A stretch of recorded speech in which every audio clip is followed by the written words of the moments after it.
Hi, today we will explain the storyline of a movie titled Old Guy, released in 2024. Okay, let's just start the story. Danny Dolinsky, a hitman, has just undergone hand surgery.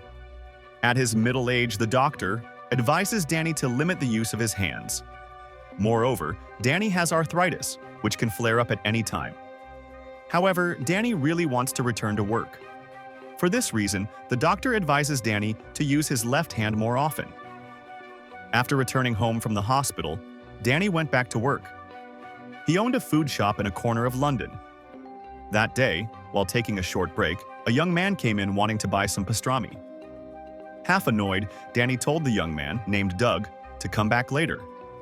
Shortly after, Danny called Doug through the back door and took him to his office. It turned out that Doug had been injured while carrying out a mission. Danny called his doctor friend. Doug admitted that he knew Danny's reputation and asked how Danny could work in a food store. Danny told him that he was on 6 weeks leave because he had to have surgery on his hand.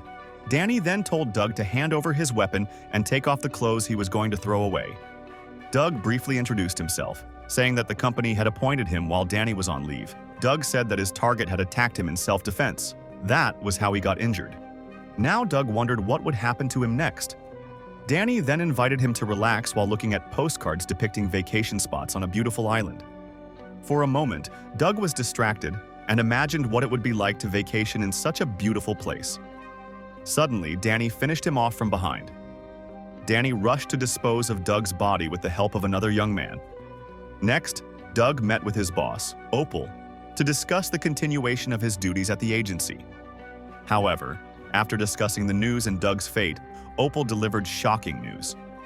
She said that Danny would no longer be working in the field. The agency had decided to hand over field assignments to younger agents, specifically those belonging to Gen Z. Danny objected, feeling that after 30 years of service, he shouldn't be dismissed so easily. He believed he was the best hitman despite his age. Opal clarified that he wouldn't be retired but reassigned according to his seniority. That evening, Danny went to the bowling alley to meet someone. From a distance, he watched a young man named Wilborg flirting with girls. Once Wilborg was alone, Danny approached him to say hello. Wilborg thought Opal had sent Danny to review his performance during the mission. Danny then corrected Wilborg, saying that he had been appointed to train him. Feeling that he was not compatible with Wilborg, Danny left a message for Opal through his assistant to cancel the order. Danny wanted to stay in the field by teaching Wilborg strategies in the field. He felt that he knew the location better, while Wilborg was still inexperienced. Danny then met his old friend, Anata, a bar manager. Anata is now the manager of the bar and will join Danny and Wilborg on their mission in Northern Ireland. After traveling by ferry, they headed to a garage to meet Milo. Milo then showed them a photo of their target and gave them a brief profile. That afternoon, the target was going to play golf with his bodyguards. Milo didn't know the name of the man who was the target, and he didn't care. After chatting for a while, Danny and Wilborg headed to the golf course and parked hidden in the woods. Wilborg thought they would both get out together, but Danny hurriedly told him to wait in the car while he prepared his weapons. Wilborg was confused and couldn't understand Danny's arbitrary actions. Moreover, Danny seemed to dislike having his job taken over by a youngster. However, Wilborg obeyed him. Danny then got down and aimed at the target secretly. After the target hit the ball once, Danny rushed to move it to a strategic location. One of them then searched for the ball in the forest, where Danny deliberately reprimanded him and told him where the ball was. The target was not suspicious, considering that Danny was also dressed like a golfer. However, when the target was about to hit the ball, Danny recklessly tried to shoot the target from close range. Unfortunately, Danny's injured hand caused his shots to keep missing. He and the target ran after each other until the target climbed a tree for shelter. Two of the target's bodyguards heard the commotion and immediately ran to find their boss. One of them recognized Danny as a great hitman in his heyday.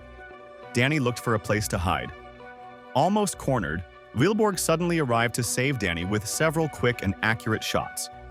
From then on, Danny no longer underestimated Wilborg, but he was reluctant to admit it. That night, Danny went to a nightclub to drink and have fun with Anata and Wilborg. While accompanying Danny to order drinks, Wilborg asked Danny to validate that what he had done today proved that he was worthy of being a hitman.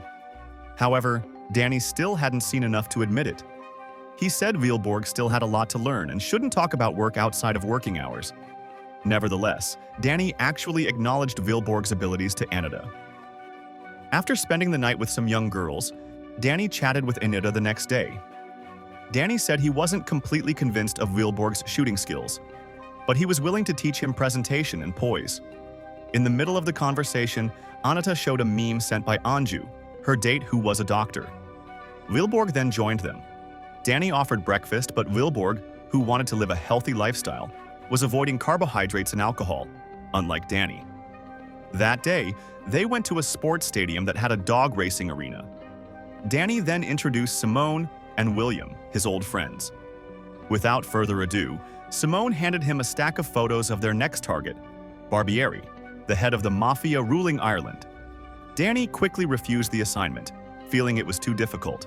However, William and Simone would not let him back out. Surprisingly, Vilborg agreed with them and also pressured Danny. Therefore, Danny had no choice but to sit back down and listen to William's explanation. William said that Danny's target yesterday was one of the candidates to inherit the leadership of Barbieri's group. Currently, there is a disagreement over the leadership. Therefore, Opal feels that this is an opportunity to finish them off. With the death of their leader candidate, William is sure that Barbieri's group will be distracted by trying to find out who is behind the murder. While Danny and Vilborg must eliminate Barbieri, Simone will search for another mafia member, Jacek. Next, William explains how Danny will attack his target at the heavily guarded seaside residence. After the meeting, Danny warned Vilborg that Barbieri was not just any criminal, but a dangerous one. In fact, he emphasized that he knew Barbieri's character and his guards were more cruel than William's. Despite realizing how risky it was, the mission went ahead as planned. They drove towards the water, but unexpectedly, it was dry. Vilborg grumbled at Danny, who just laughed. Danny didn't think it was a problem. They only had to walk a few miles. He then prepared his weapons and took painkillers for his arthritis. Seeing this, Vilborg became concerned that Danny's declining shooting skills were the result of drug addiction and an unhealthy lifestyle. However, Danny ignored Vilborg's words. A few minutes later, Danny and Vilborg arrived at Barbieri's residence. Stealthily, they entered the TV room next to the kitchen, where Barbieri was watching TV alone. Realizing he was under threat, Barbieri fell silent. Coincidentally, before anyone could say anything, Barbieri's granddaughter, Macy, entered the kitchen to get a drink. Patiently, Danny told Vilborg to hide while continuing to watch Barbieri. Meanwhile, Danny talked to Macy and took her back to bed. After Macy's business was taken care of, Danny talked to Barbieri. Barbieri said that there was no tight security tonight, only him and his granddaughter at home. Barbieri knew who Danny was. However, he did not expect that Danny now had a partner. He tried to incite Danny by saying that Danny's boss actually intended to replace Danny instead of having him train someone younger. If Danny wanted, Barbieri could pay Danny more as a member. He also challenged Danny to kill Vilborg, who was checking around the house. Shortly thereafter, Vilborg appeared to report that he had found an alternative way out.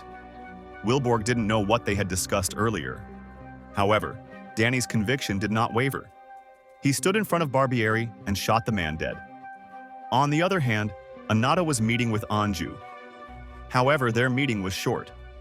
Anju claimed to have received a sudden call of duty. That night, Anju confessed that she liked another woman. Anita was very disappointed, considering that he had come all the way from London to Ireland to meet Anju in person. He left the restaurant in a huff. After the mission was successful, Danny and Vilborg reunited with William at a bar to celebrate. William saluted Danny's courage and their decision to let Macy live. However, Vilborg actually disagreed with Danny's moral principles. After the meeting, the two of them argued again. Danny provoked Vilborg, who was raised as a foster child, and called him a psychopath. Fortunately, their argument did not last long thanks to Anita's arrival. Anita then invited Danny to have a drink at a nightclub, while telling him about her date with Anju. Danny didn't say much except to express his understanding about Anita's short date. To relieve their stress, they both went down to the dance floor and flirted with each other. However, Anita's mood became even more chaotic, so she left to mourn her love story. Danny followed her and tried to calm her down. He said he didn't mind being Anada's life partner if she wanted him to be. However, Anada felt that it wasn't the right time to talk about it. She then left Danny and returned to the club. After Anada left, Danny intended to go home. However, a van suddenly stopped across the street. 3 strange men were targeting him. Danny immediately went into the club to look for Anada. Unfortunately, he didn't have time to approach Anada, who was dancing alone upstairs. The group of men ambushed Danny and took him to the back door. They claimed to know Mija, Danny's target at the golf course. Now, they wanted to know who sent Danny because they weren't sure the order came from London. Of course, Danny had no answer other than to confirm that his boss in London had sent him. One of the gang members became enraged and brandished a weapon. However, Anada appeared quietly to save the situation. Calmly, Danny grabbed the gun and told Anada to get out of the way. Danny tried to end their clash, but the enemy was not willing to let Danny get away so easily. The man assured him that his gang would hunt Danny down until they got him. After hearing the threat, Danny shot the 3 men without resistance. That same night, Danny took Anada to his mother Tori's house by the beach. Danny asked to stay overnight and introduced Anada. The next morning, Anada and Tori chatted over breakfast. Anada admitted that she liked the view outside and expressed her interest in having a house around there.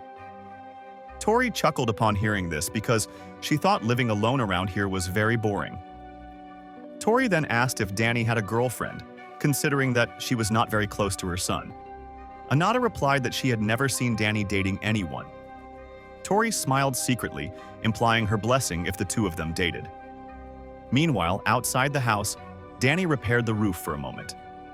Then, he took a break to talk on the phone with Wilborg. Wilborg said that he and William had heard what happened at the club last night. Danny admitted that his actions were careless, but Wilborg thought it was cool. Danny then apologized to Wilborg for his insensitive remarks last night.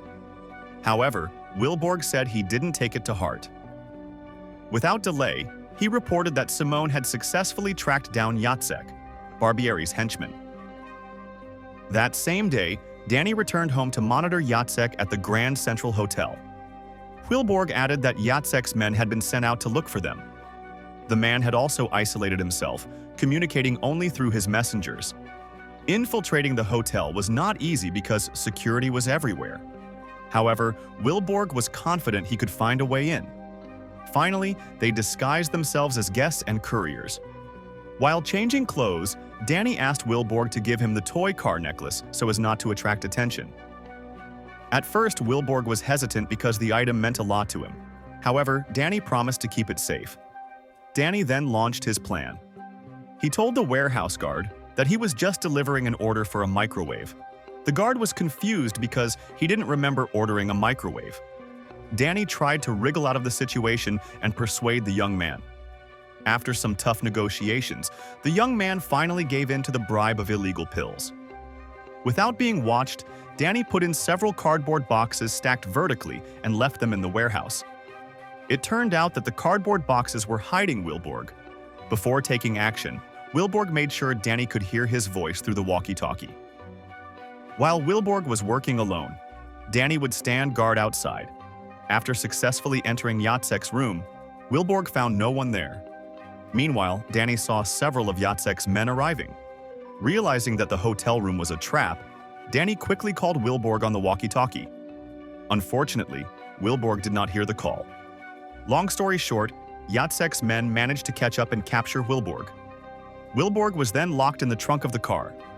He had no idea Simone was involved.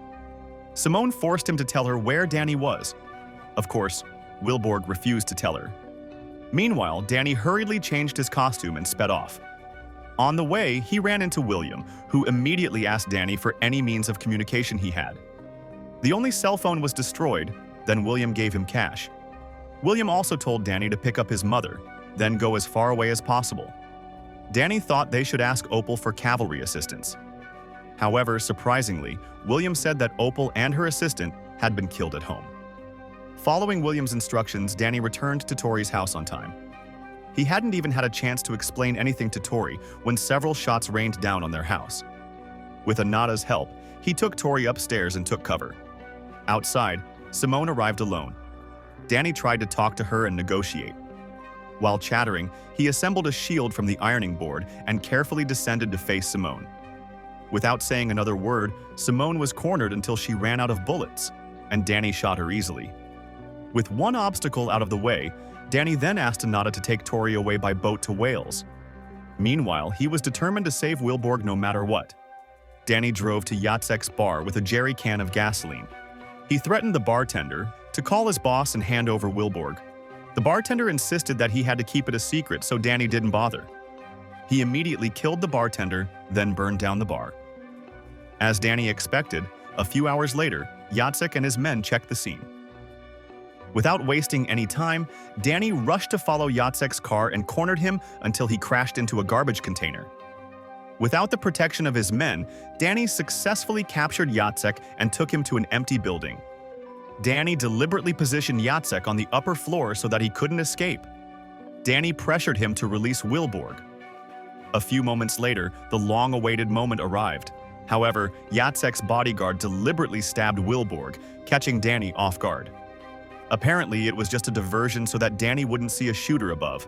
Fortunately, he was still alert. A shootout between Danny and Jacek's troops ensued. Quickly, Danny thought fast to divert the enemy's attention. He fired several bullets until they finally flew in all directions.